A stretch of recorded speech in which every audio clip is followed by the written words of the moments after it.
Welcome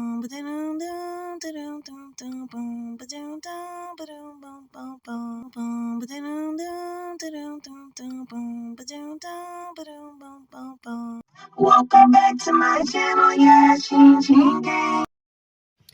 So what's good, y'all? This is part 2 to my first story time.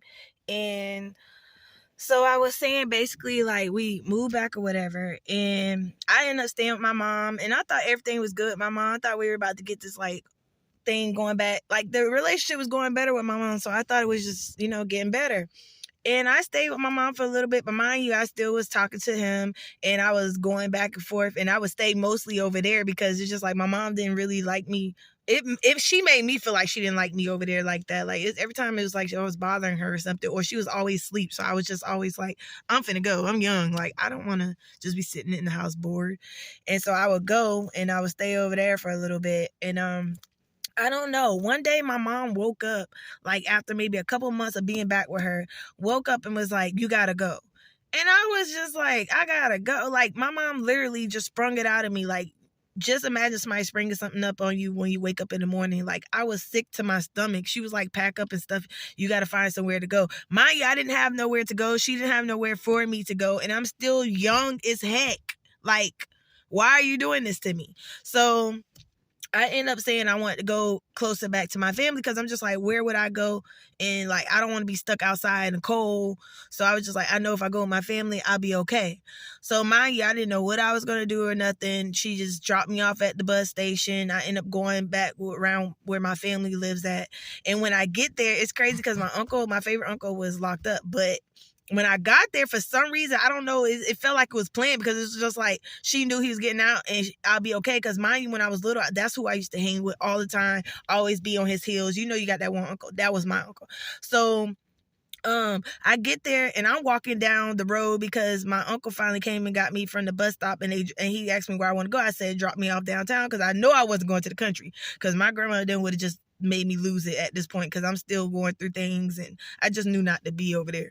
And so I go there and I'm not even knowing my uncle's gonna be there, so I don't even really know where I was gonna go if he wasn't there. But yeah, I'm rolling down and all I hear is fat, fat, and I'm just like, huh? I was like, only one person called me that, and I was like, I thought he was in the pen. So I turned around, I said, dang.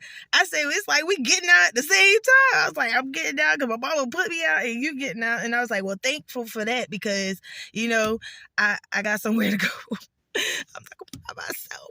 So, my mom sent me off with a $200. I'm over here trying to finesse already with my uncle. We over here brainstorming, thinking what we could do. Mind you, he don't got the money, I got money, but he don't know I got money. So I'm just like, I'm thinking when he talking, I'm just like, okay, we can get back on our feet if I give him this. So I gave him 100 because I'm not slow. I'm gonna keep me some money in my pocket because you might not want to feed me later on. But so I gave him that, and things started coming up. We had to clean up the house because whoever was staying in it before, like it's my grandma's old house, but he had people staying in it and they just junkied it all up. So it was just so much stuff we had to clean up. But once we cleaned it was so beautiful. And so I was just like, cause my uncle, he know how to do his thing and he did all the like wiping down. I just helped him like pick stuff out, throw stuff away and get my room together, of course. And so we there and we got it together, and I just stayed there for a while, and I stayed single for like 7 years. Like previous before then, yeah, I stayed single for like 7 years, and then I finally decided to date someone there. But yeah, my mom literally just put me out of nowhere, and I end up staying there with my uncle, getting myself together. I end up getting my own place there.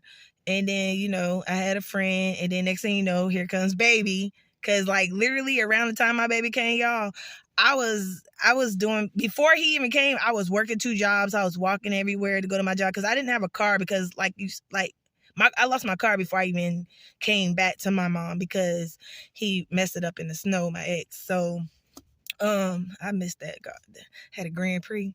Which was bad. I thought I was baddest with that. But anywho, so yeah, so I end up dang, I done lost my track, y'all. Y'all, I just freaking redid this story, but here we go again one more time. Basically, I was saying that I end up losing both my jobs, and then next thing you know, I was hanging with my homegirl, and I felt something weird, so I was like, I was getting scared, but I didn't tell her nothing. But I found out my sister was pregnant, and she told me this whole story. So like couple of weeks later, when all this happened, and I had to take mine, I was just like so scared, like to tell my mom. So I was just holding it to myself. And I finally told my grandma. And my grandma, she say she'll hold a secret, then she'd be right on the phone telling somebody. So she basically told my mom eventually, but I told her. And so yeah, then my mom was like, I stayed down there for a while, went through the roughness, and then when it was time to have my baby, I had my baby, and then she was like, oh, come with her up this way because she's finally coming back from, I think my mom was in war.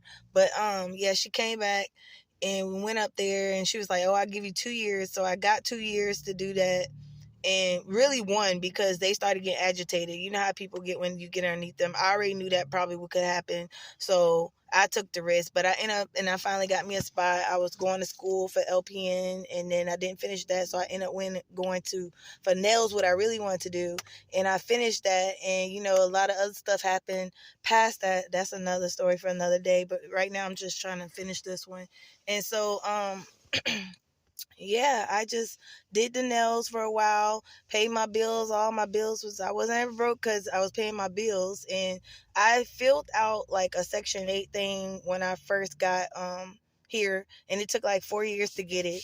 And I finally got it, and I only got 2 months to find a place or whatever like that. If I would have known it was gonna work like this, I would have just asked for an apartment, truly, and for real, like. And so when I couldn't get a home on time, because I found a few, but they just wasn't approving those ones. So when I finally found one, he didn't turn. I don't know if he turned my paperwork in. I don't know what happened down on that end. All I know is nobody got it. So my stuff got thrown out, and then they had the nerve to tell me after I asked for extended before all this happened, and then they had the nerve to tell me that I need to go ahead and put in another application after I waited a whole. They forgot about me, honestly. But yeah, so that's how I ended up here, because I ended up paying like 2,000 a month in a thing, and I was like, nah, I'm not finna do that. I'll just have to duck it. So yeah, here we are, journeying and ready to go. Always something. Every time you pray, you get the bigger devils. So just keep your head up with all that, and keep going.